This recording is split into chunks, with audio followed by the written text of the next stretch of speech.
ধলাই থাকি রাস্তা আছে, সরকারের রাস্তা বনাইছে গেছে তোমার বারিকাপিস রাস্তা হয়েছে, তো আমরা মানে বাধা দিছে না, রাস্তা বানাইও না কইয়া রাস্তা বানাইছে, ঠিকও হয়েছে। বাকি আমরা রাস্তা ঘর বাড়ি সব ভাঙ্গিয়া, রাস্তা সিলি পাইয়া ঘর বাড়ি সব ভাঙি দিছে।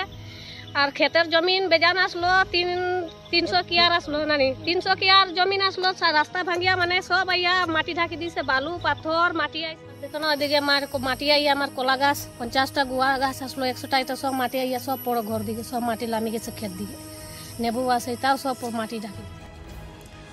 অপৰিকল্পিতভাৱে পথ নিৰ্মাণৰ বাবে পাহাৰ কাটি দিয়াৰ ফলত এইবাৰ বালি পলক খহি পৰি ব্যাপক ক্ষতিগ্ৰস্ত হ'ল কাছাৰৰ ধলাইৰ পানী ভৰা গাঁও পঞ্চায়তৰ বৰশালকঙ্গা গাঁৱৰ শতাধিক কৃষক পৰিয়াল।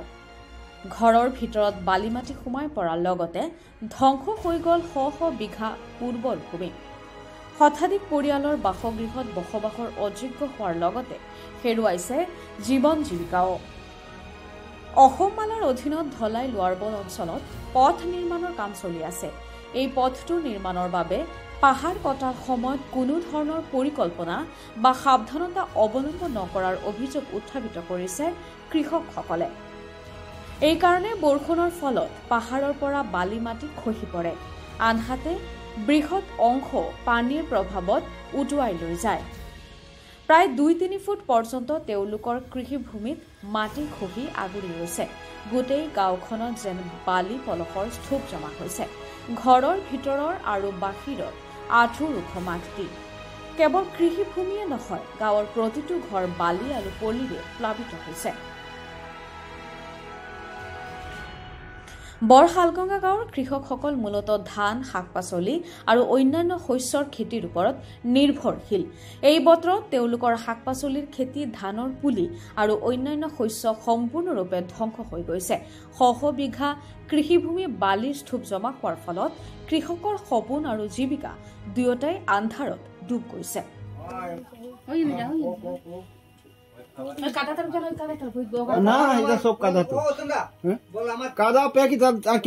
হাঁটবার মতো হিম্মত নাই এখন আমরা, গরো হামাইতেও পারি না। তালা মারিয়াও ক্যাম্প গিয়া থাকি, হন গিয়া ভাত বানাইয়া বাইরে ভাত বানাইয়া খাই।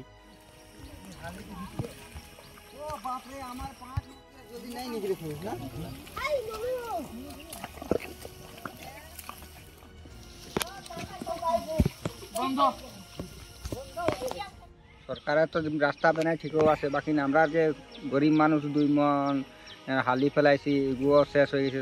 রাস্তা তো ঠিক আছে বানাইবার আপনার ঠিকও আছে, বাকি আমরা গরিব মানুষের সারা সব নষ্ট করে দেয়। রাস্তাঘাট বানাইয়া ওই তো ক্ষেতের ফসল লাগাইছি, ধান, কিষান মানুষ আমরা সব একদম শেষ। কম আমরা কষ্ট করি এগুলো বানাই, তো রাস্তা তো বানাই এগুলো সব শেষ করিয়া বালি মাটি আয়া এটা সব আমরা নষ্ট করে দিছে। চলবে না, চলবে না, ঘরবাড়ি ভাঙ্গা, মাটি ভাঙ্গা এগুলো চলবে না, চলবে না। সব মাটি উঠি ঢাকাইয়া, দেখুন আমার ঘরও পানি ঢুকি যায়, ইন্দ্রাবাস ঘরও পাইলাম, সব ভাসিয়া যায়। কিতা করিয়া খাইতাম, কিতা করিয়া নাই, আমি দেখো না বড় দিগদারি। এখন আর ঘরে থাকা যায় না, আমি ক্যাম্পো গিয়া থাকি, ভাত খাইতে এখানে পারা যায় না। ক্যাম্পো গিয়া ভাত বানাই আমরা খাই এখন। আর পাথর মাটি সব ভরে গেছে ক্ষেত। আর